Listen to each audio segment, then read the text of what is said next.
work for it, ride for it, I'ma organize for it, stay up in the night and in the morning I'ma rise for it, heart for it, mind for it, ears for it, eyes for it, peace and a place on this earth for me and mine for it, work for it, ride for it, I'ma organize for it, stay up in the night and in the morning I'ma rise for it, heart for it, mind for it, ears for it, eyes for it, peace and a place on this earth for me and mine for it.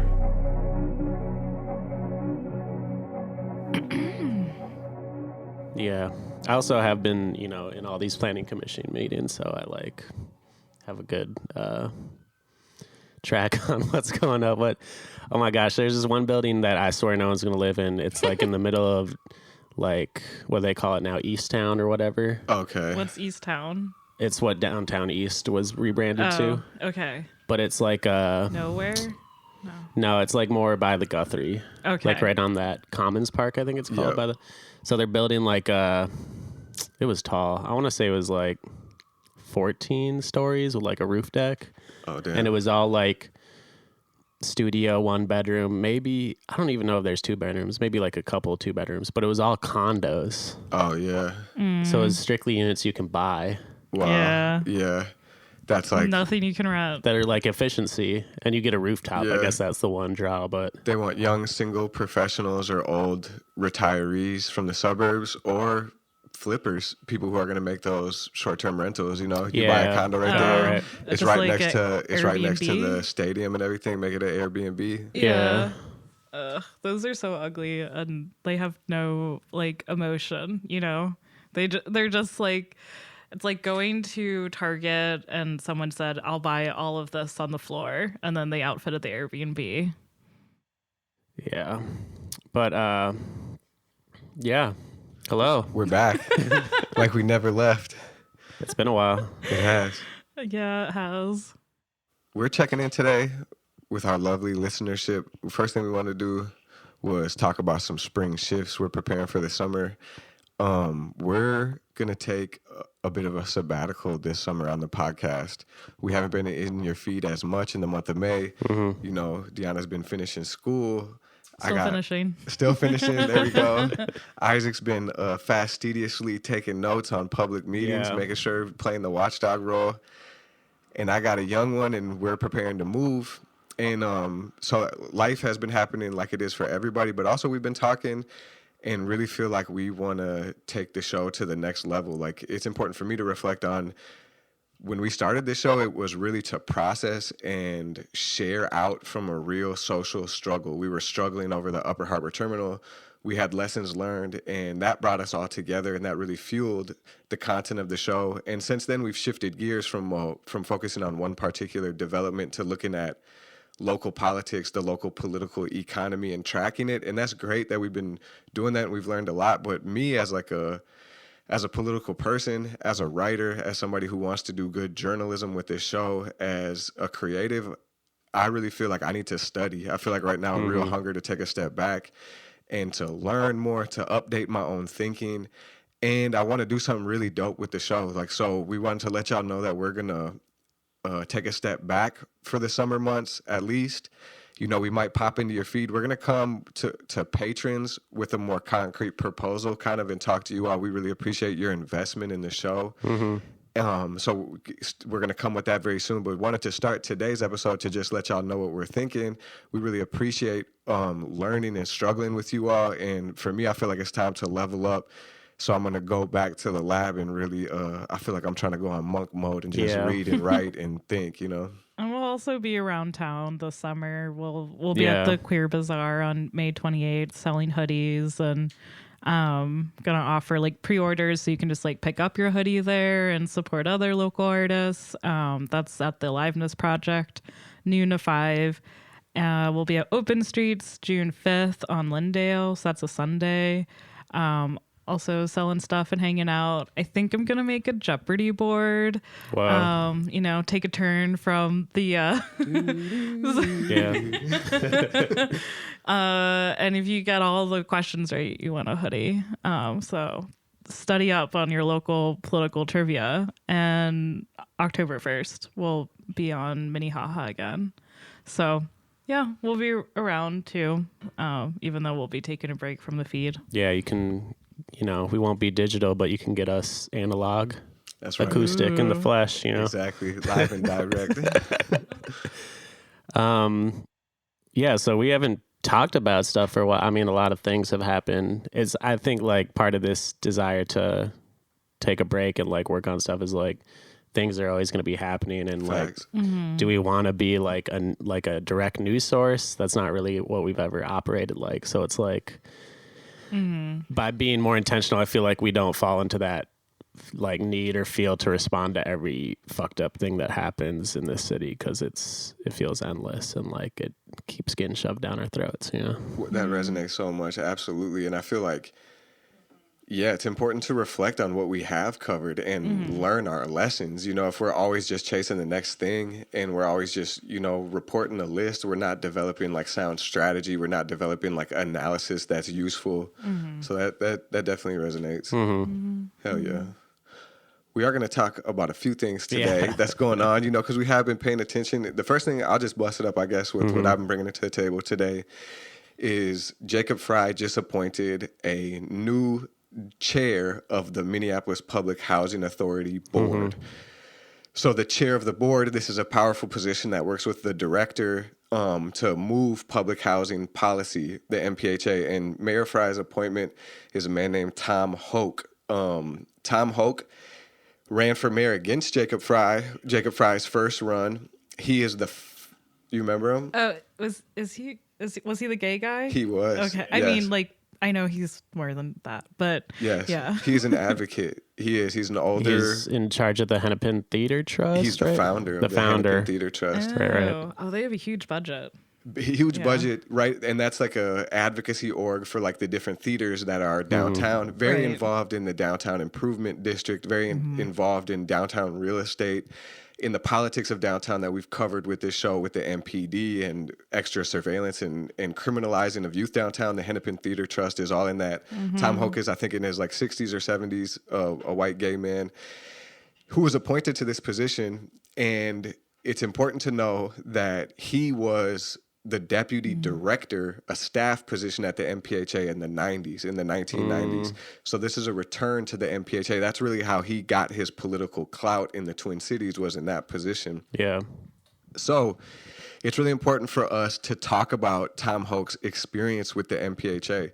The 90s, public housing in Minneapolis was changed fundamentally, and it was really what we could point to as the first wave of really neoliberalizing public housing, which means tearing down, shrinking the public housing stock in Minneapolis, introducing these market mechanisms like vouchers. So rather than live in a public housing building, you can take your Section 8 voucher out onto the private market. And Tom Hoch was really one of, if not the driving engine of MPHA moving these policies. There was this landmark lawsuit, Holman versus Cisneros, where the Public Housing Authority was sued, saying that the projects over North created a concentration of poverty. And they settled that lawsuit with a consent decree, the Holman Decree, which like dictates policies that the MPHA and other bodies of local government had to follow.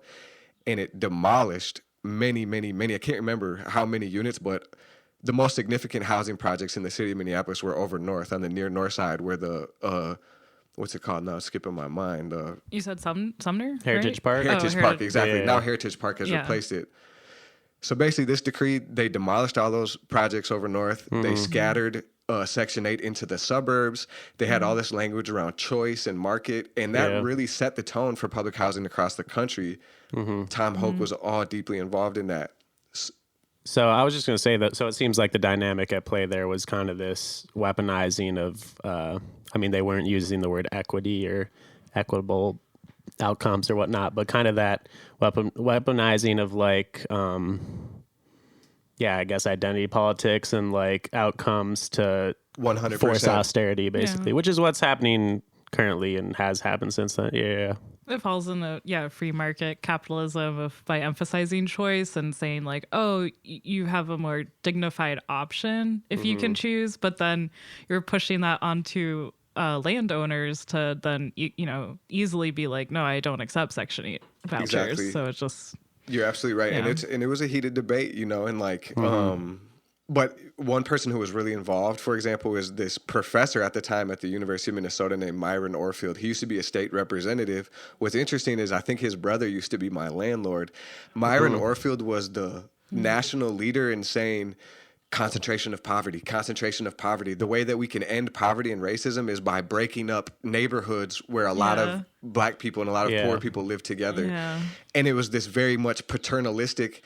And not to say that there wasn't people of color who agreed with him. You know what I'm saying? There was. This was an ideological struggle, but it's very much a right-wing position. And what's important is if you look at the results, the Holman Decree, there's a deep study that was done of it. And what was showed is that this idea of like people just wanted greater choice. People wanted to move to the suburbs. When they polled people afterwards, the majority said like we wanted to stay in our neighborhoods. The one who did find housing in the suburbs oftentimes moved back where there was no stability, ended up homeless, or people reported that living in the suburbs, it's like, it's cool now that I'm in the suburbs, but very isolating.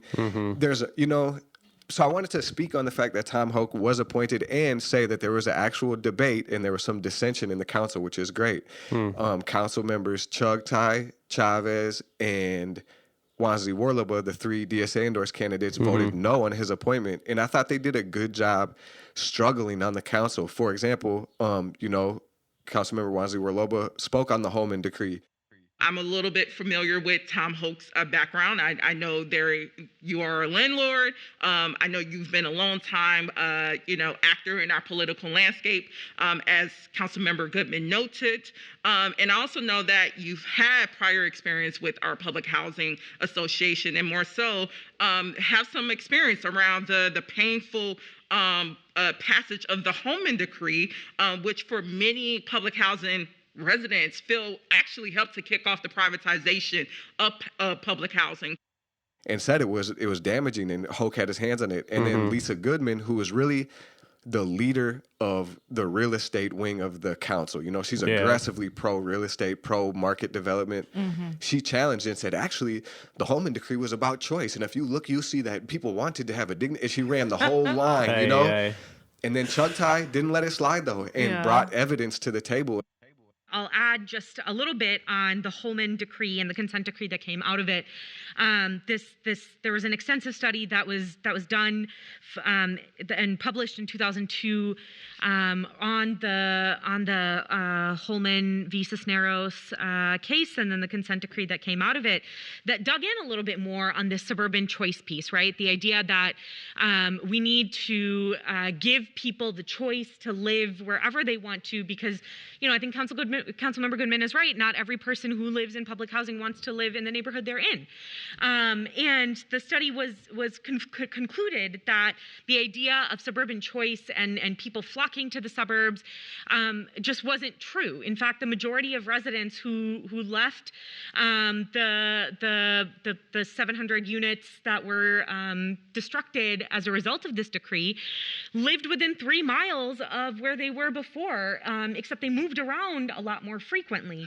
And that giving people the choice to live wherever they want to, giving somebody a voucher and saying, all right, you can go live wherever you want to, doesn't necessarily mean that they're going to get to be able to go live in Edina or Minnetonka or any other suburb, because the place where they're going has to accept that voucher. The community that they're going into has to accept that they are coming, right?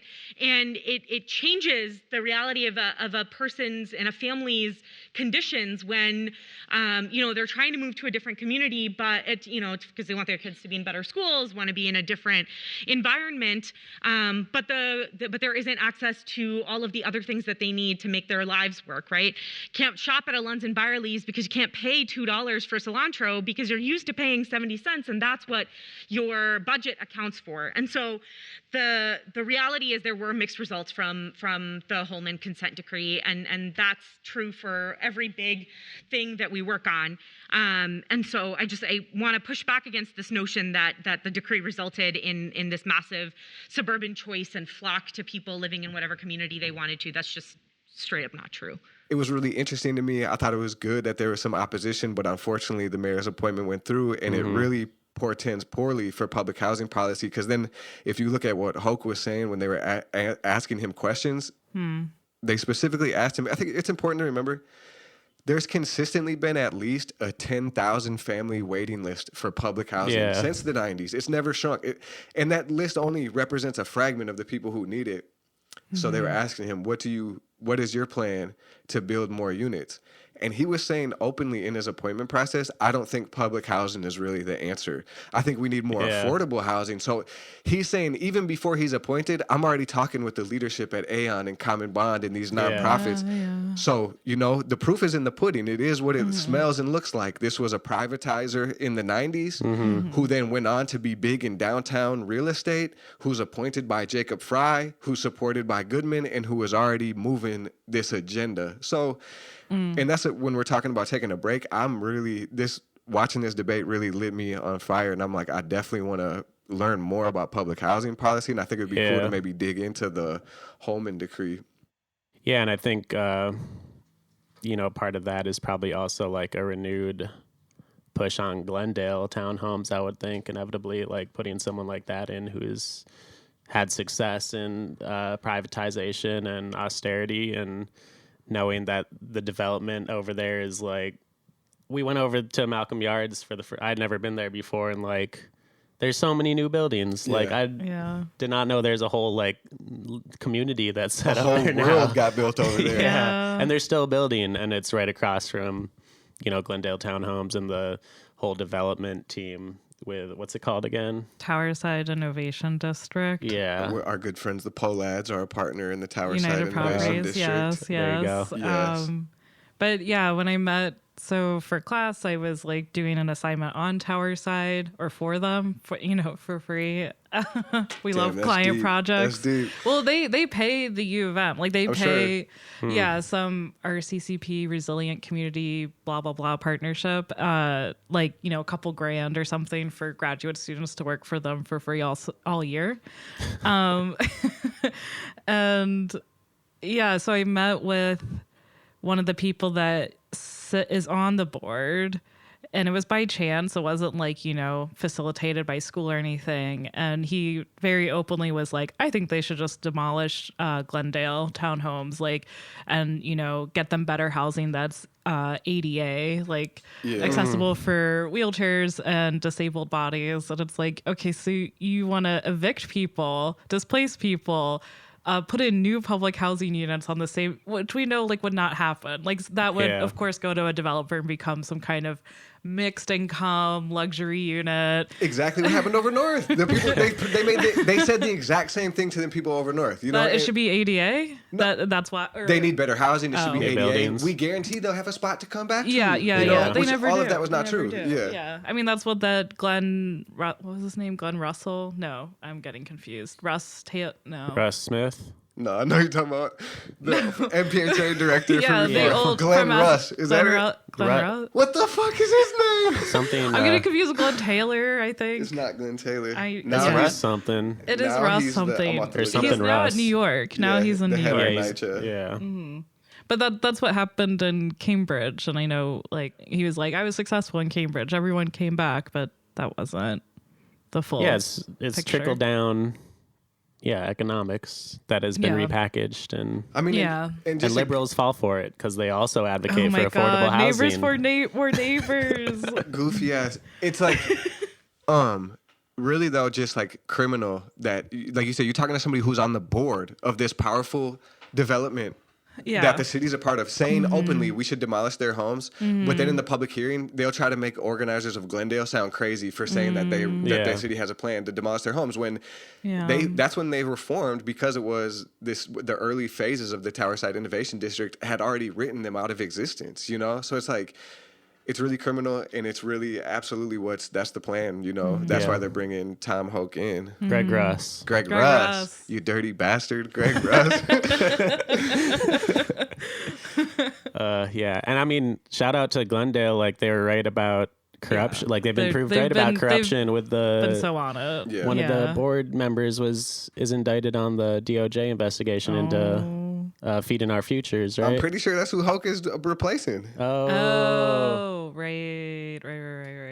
I wanted to say one other thing is that we have to be able to sidestep this in the debate around public housing. Every single DFL stooge is going to come up there and tell you the same thing. The federal government doesn't put any money into public housing. It's the federal government. The federal government doesn't put any, and it's like, obviously that's a truth. But let's look at who the federal government is. It's your party, and it's the politicians that you endorse. It's the senators and the congressmen that the DFL continues to send up there. And so it's like your party is active, and you never say, no other time do you ever advocate for more funding for public housing. You only use that as an excuse when somebody else does, you know? So it's like, and that's what he was saying all through his hearing. That's what Jacob Frey said. That's what Lisa Goodman said. And it's like, they have to get challenged on that shit because it's them doing it. You know, it's like, that's not an excuse. And I wanted to point to one other thing is we had Jason Chavez, Aisha Chugtai, and Robin Wansley Warloba vote no. Who voted yes? Jeremiah Ellison. With the same type of the perfect liberal.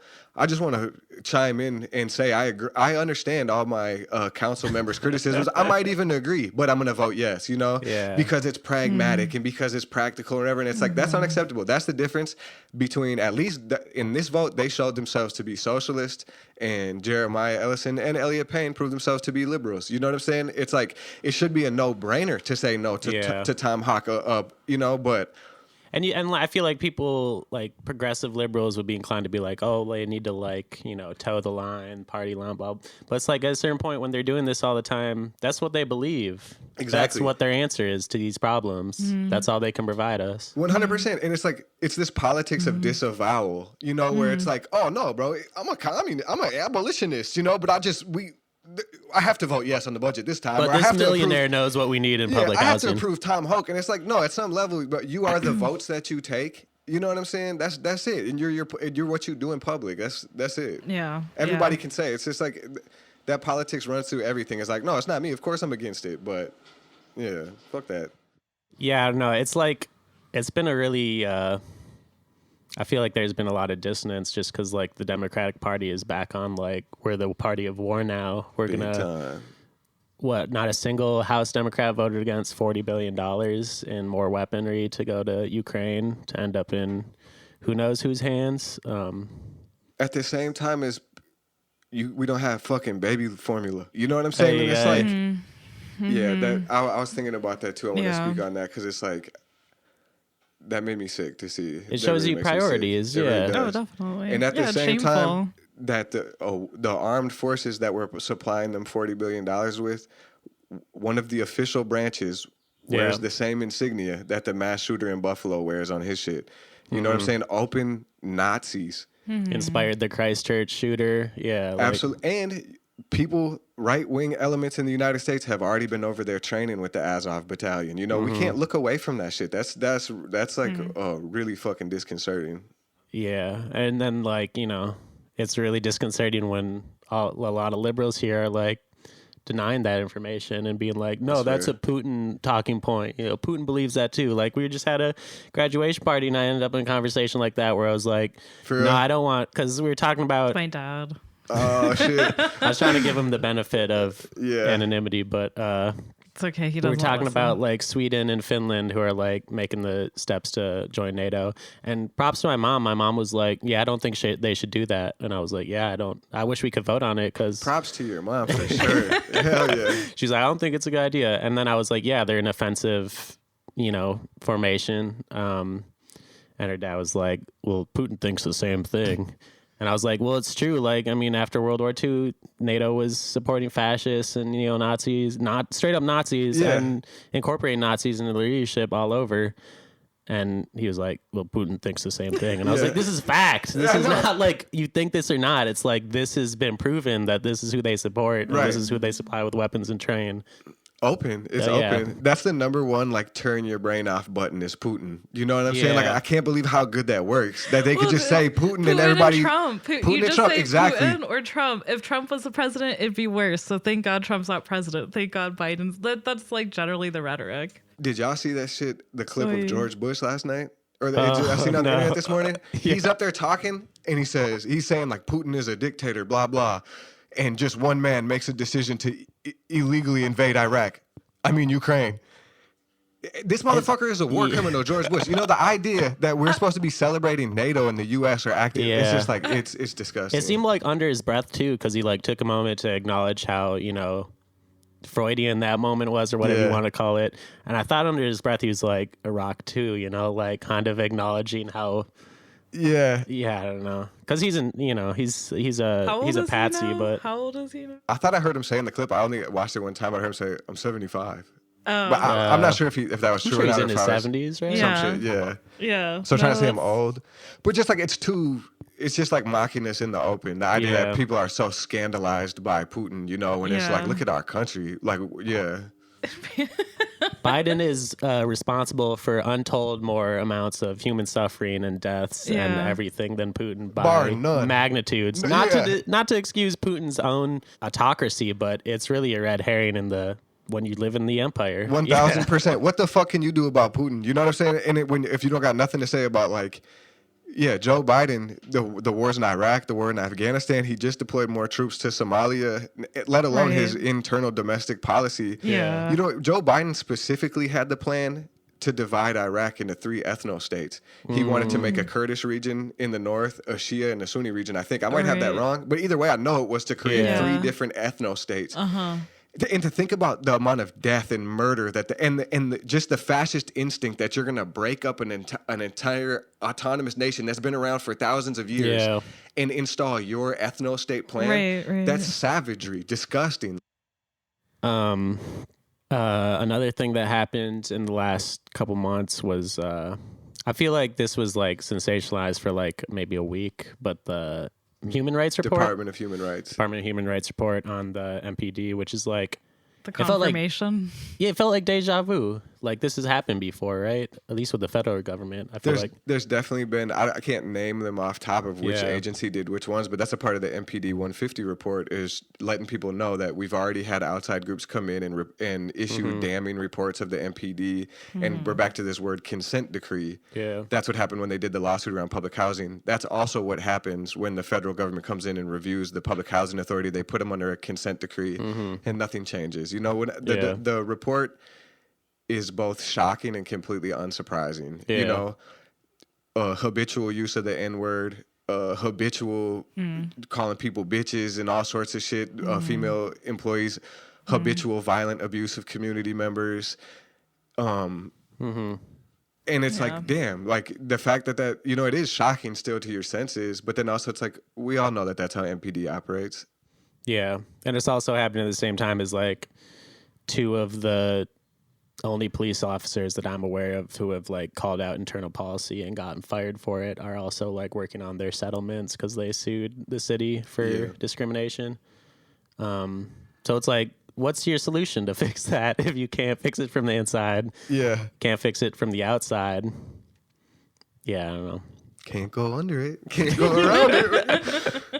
The one thing in the report that has been sticking with me a little bit more was I feel like the digital surveillance that they outlined, you know, like they were creating sock puppet fake social media accounts and interacting with people, stalking people. Reporting accounts, I'm assuming. Yeah, surveilling black activists in particular, which is like, again, not surprising, but I wish we could get more information because I don't think it's been released which actual people, you know, we should have a detailed accounting of who they were actually interacting with.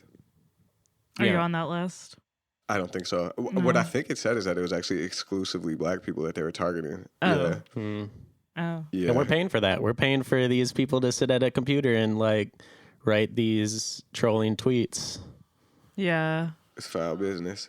Very foul business. I seen the other thing.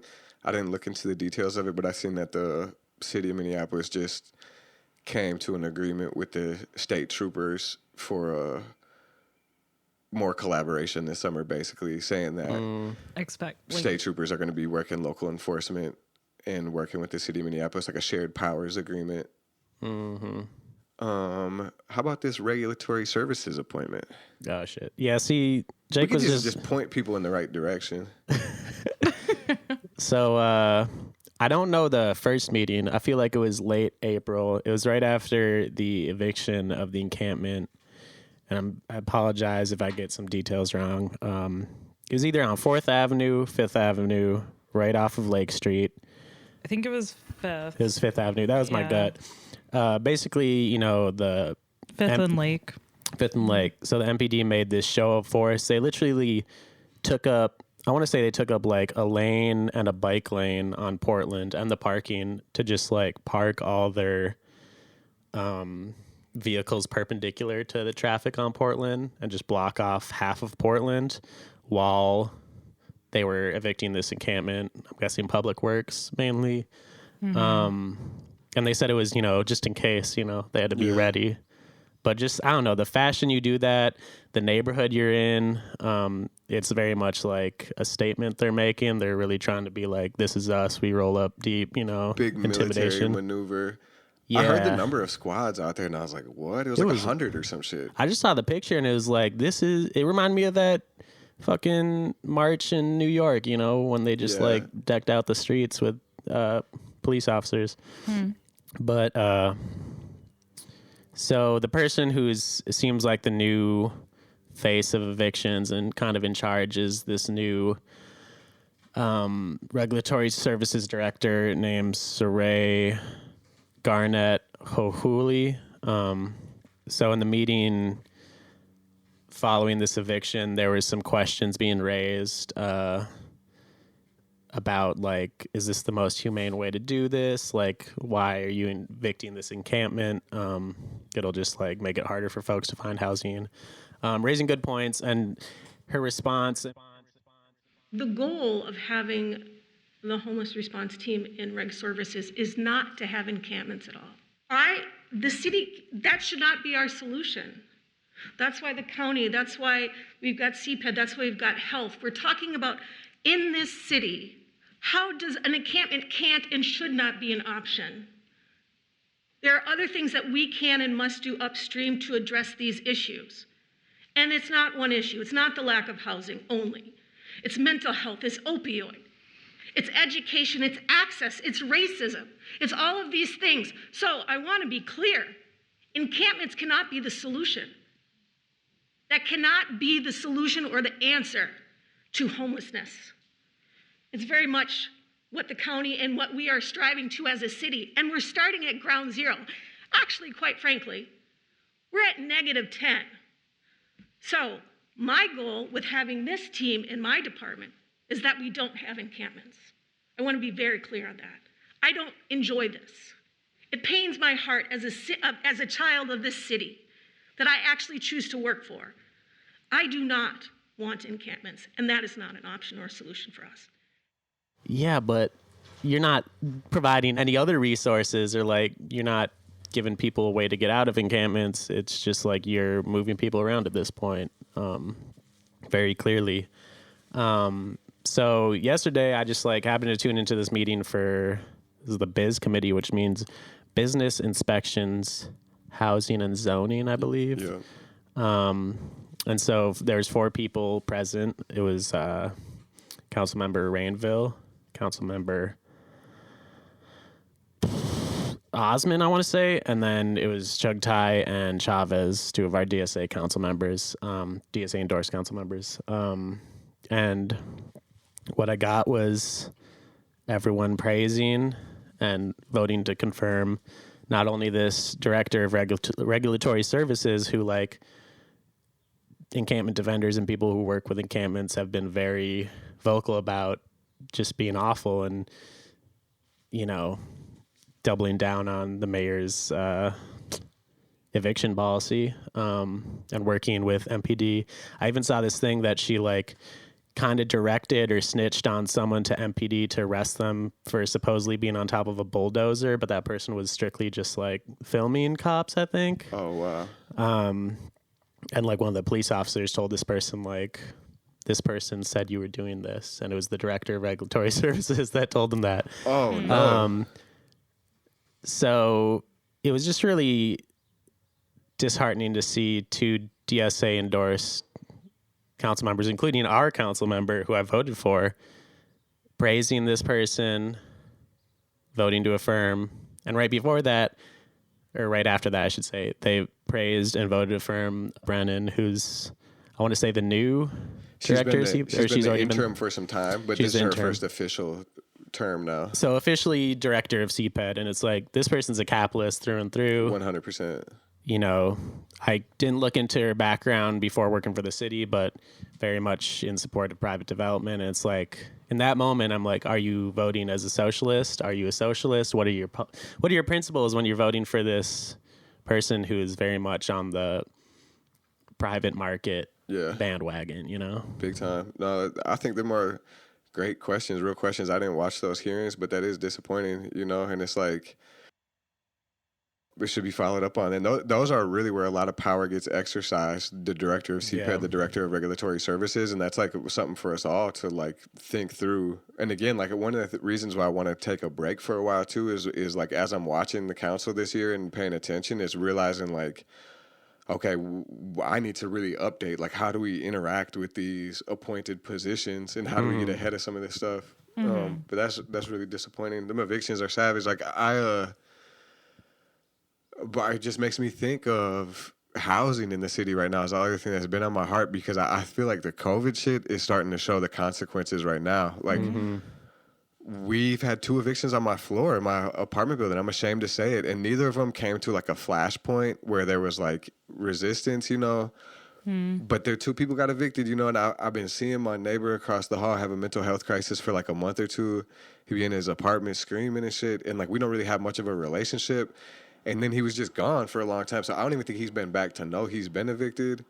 But it's sad to see. You know what I'm saying? It's really sad to see. And I know there's other people in the building hurting too. Shit. And me and my wife are moving out because we can't afford it. And it's like, luckily we didn't get to the point where we were missing rent. But it's just giving me this feeling of like, fuck, man. Like, I feel like almost like embarrassed or ashamed that I'm like, I should have been organizing our buildings better. We've like made a few attempts, but we're just not there yet.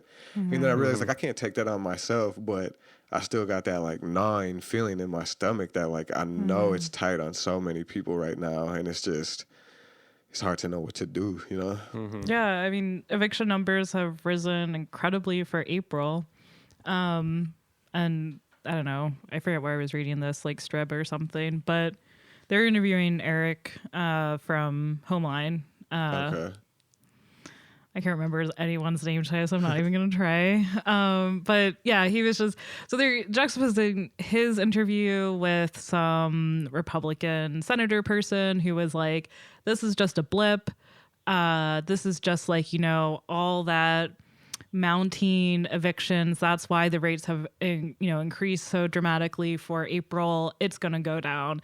Whereas Eric was cautioning, saying this could just be like, you know, the tip of like, not even the tip of the iceberg, but we're on our way to escalation. Yeah. This is for the whole state of Minnesota, not just Twin Cities. But I trust Eric. Yeah. Like they get the calls, like, you know, Homeland gets those calls for tenant help and resources, and they, you know, under track and can see that tenants are reporting like rise in eviction rates. And what's also really frustrating is with any kind of rental assistance, you have to have an eviction notice to get any kind of rental assistance. So it has to go that far. And then you're in this waiting game of, will this assistance come before I'm actually evicted? Yeah. Which is such a shitty place to put anyone in. And It really is. like really, really, really frustrating how Minnesota Housing has handled any of the funding dispersal. But we have Some super huge $1 billion surplus or whatever. Ain't that crazy? It's like a $9 billion surplus the state of Minnesota's in right now. Yeah, so Walz is gonna send every household $500. Like that's his big plan. Is to buy his election. Man, that don't even cover it, bro. That don't add five. That don't equal five billion. Yeah. What the fuck? Yeah, I think so. I've been in a lot of like, I was in a Hennepin County meeting, and it seems like there's this like, because Hennepin County is focused on purchasing like old hotels right now in the like suburbs and exurbs, and like creating more deeply affordable housing that'll still be, you know, ran by a nonprofit or something. But it seems like there's this concerted effort to like make the options that are attainable for people outside of the city center. So it seems like this increased pressure of people outside of the city. Certainly.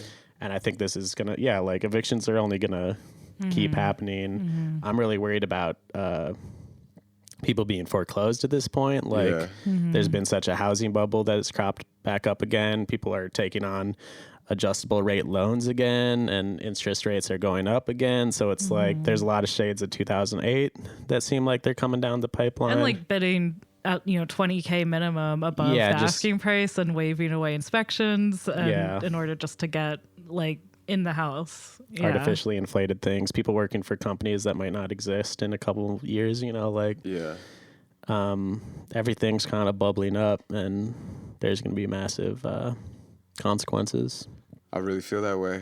Feel that way. It's intense, and it's like it's all and we're at war. We always have been, but it's like it's an ominous position, and like the answer always comes back to like we have to do something, and it's like those conditions aren't right for organizing. Though one other thing I wanted to just mention, and maybe we'll not sure how many more shows we're going to release before we take a break. Maybe one more, but. Rent control. There was movement on rent control at the city council since last we spoke to listeners.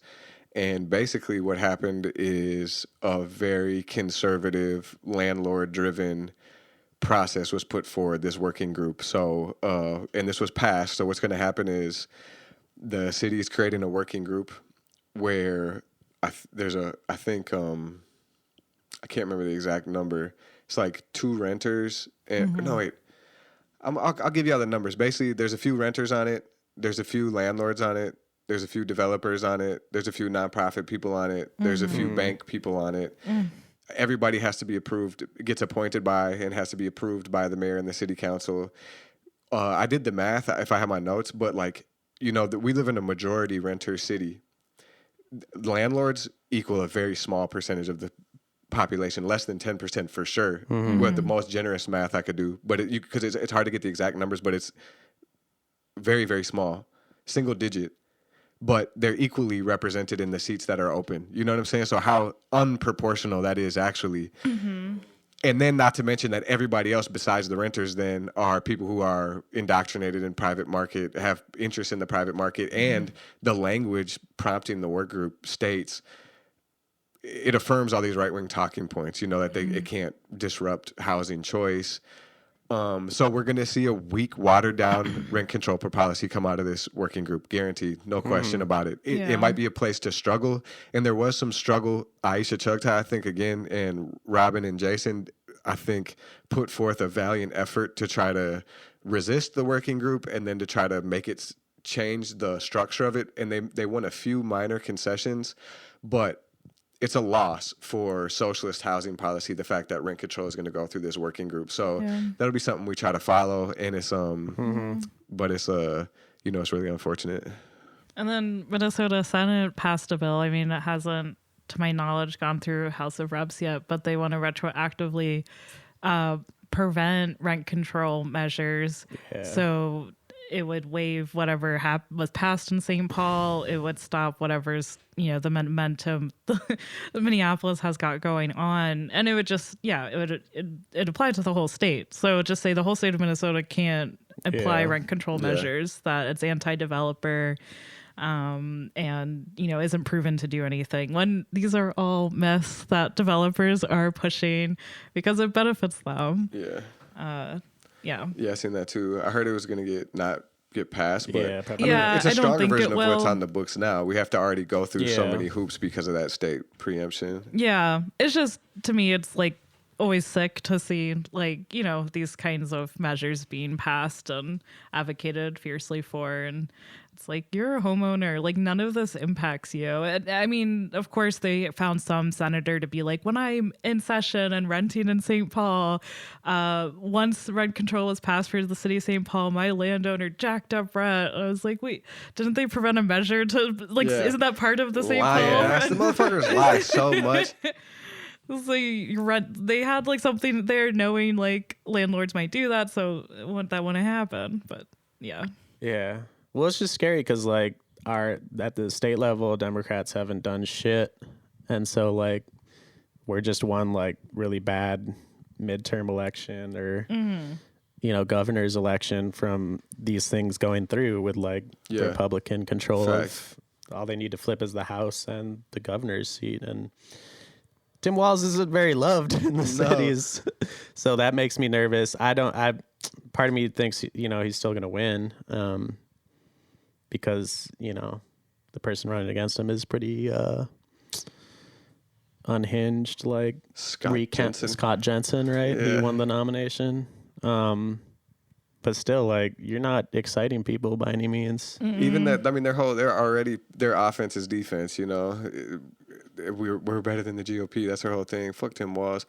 It makes me think the whole thoughts around rent control and like where the policy ended up within the city and the state measures is like, and what I recognize is that those are what Ricardo would call moon spaces. You know, they reflect the light generated in the tenants movement, and the tenants movement just has to be stronger. You know, we're not going to be able to like technocratically weasel policy through because we're not represented in that way. We're not strong enough on the ground. So it's like, it really goes back to like organizing with each other. And that's what I realized when I was watching my neighbors get evicted. I'm like, I did knock on the doors and talk about rent control, but then I spent a lot of time talking to city council people and shit when it's like, even my neighbors, it's like people will support rent control and you explain it to them, but like it can't be, policy ain't gonna save us, you know? So it's like, what could we have done to like build more of a strong group in our building that then would have been able to know and move the policy, but be able to resist some of these evictions, you know, and be more engaged. And that's what as a part of even stepping back from the podcast for a while, is like, that was also a part of my impetus too, is like, I don't want to become just like some policy wonk, you know? It's like, are we actually doing something that's